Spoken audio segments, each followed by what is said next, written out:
The alchemists had two components to their philosophy. These were the principles of solve and coagula. Solve was basically the equivalent of analysis. It was taking things apart to see how they worked. Coagula was basically synthesis. It was trying to put the disassembled pieces back together so that they worked more efficiently. These are two very important principles which can be applied to almost anything in culture. There has recently, in literature for example, been a wave of postmodernism, deconstructionism. This is solve. Perhaps it is time in the arts for a little more coagula. Having deconstructed everything, perhaps we really should be starting to think about putting everything back together. Spiritualism was the natural state of human thinking up until the Renaissance and the subsequent age of reason that grew out of it. Our original way of seeing the world was as a place entirely inhabited by spirits, where everything had its indwelling essence, where everything was in some sense sacred, including ourselves. The age of reason changed all that. While it's inarguable that reason brought many great benefits and was a very necessary stage of our development, unfortunately this led to materialism, where the physical material world was seen as the be-all and end-all of existence, where inevitably we were seen as creatures that had no spiritual dimension, that had no souls, living in a soulless universe of dead matter.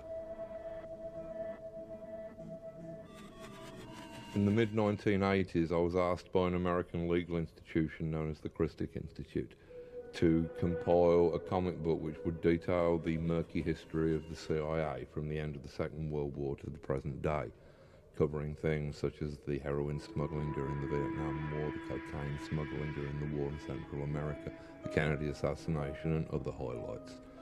What I learned during the frankly horrifying research that I had to slog through to accomplish this was that yes, there is a conspiracy. In fact, there are a great number of conspiracies that are all tripping each other up, and all of those conspiracies are run by paranoid fantasists and ham-fisted clowns. If you are on a list targeted by the CIA, you really have nothing to worry about.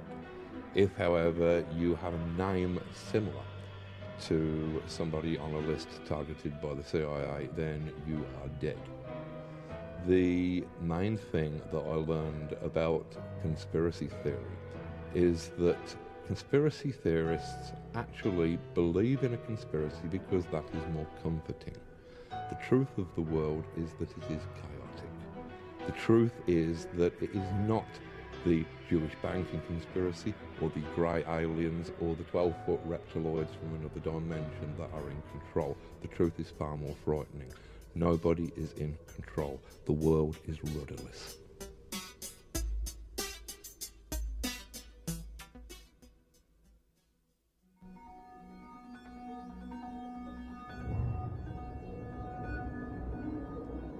The substance that has most effect upon our culture and upon our lives is completely invisible. We can only see its effects. This substance is information.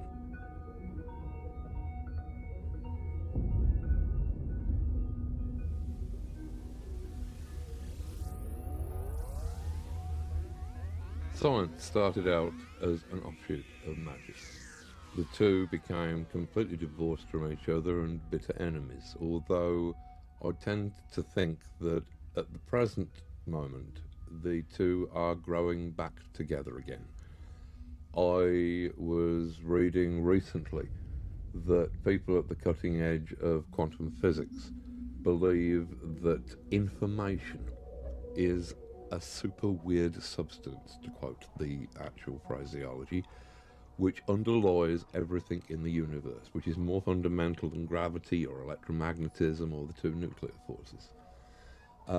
This would tend to suggest that our entire physical universe is the secondary byproduct of a primal information, or, to put it in more magically acceptable terms, in the beginning there was the Word.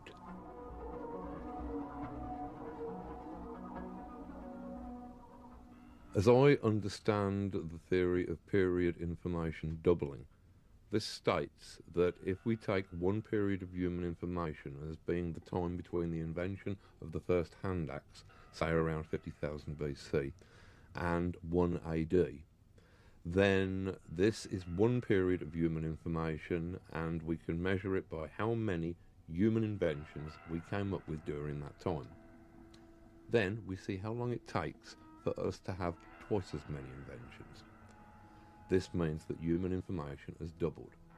As it turns out, after the first 50,000 year period, the second period is about 1,500 years, say around about the time of the Renaissance. By then, we had twice as much information. To double again, human information took a couple of hundred years. The period speeds up. Between 1960 and 1970, human information doubled.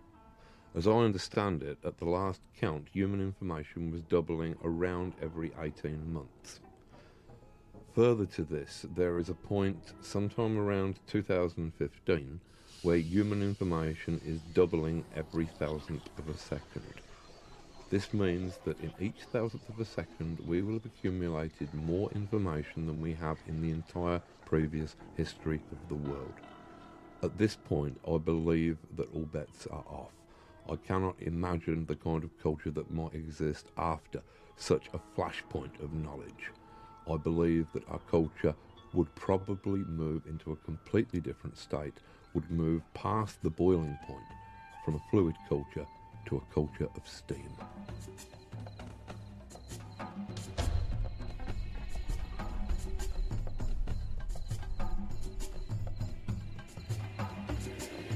Originally, there was only one science of existence. Our entire worldview was magical. Everything we did, everything that happened in the world, had a kind of shamanic magical significance. If you look at the very earliest cultures, some of whom are still extant upon the planet, the Aboriginal cultures, most of their languages only have one tense. Everything is subsumed within the present. They can talk about things that happened and things that haven't happened yet but will happen in the future, but they talk about them in the present tense. Now, it seems that not only have we split up our existence, our study of existence, into all of these different areas, but we've also subdivided our notion of time into different zones. Whereas once there was this great eternal present, which I assume to be the kind of constant now that animals exist in, for example. But we, as conscious individuals, have, as a species, adapted this different notion of time, where we almost see time as a bead on a wire, that the now is just this constantly moving tiny little moment that we're all in, that is sliding inexorably along a wire from past to future. If you look at some of the models that people like Stephen Hawking have suggested for time, then you find something which is actually much closer to that primitive apprehension of how time is structured than to our rather simplistic and fatalistic idea of past, present and future. I believe that Hawking talks about space-time as a kind of a gigantic starry football, a rugby ball if you like. And at one end of it you have the Big Bang, and at the other end of it everything comes together again in a big crunch. But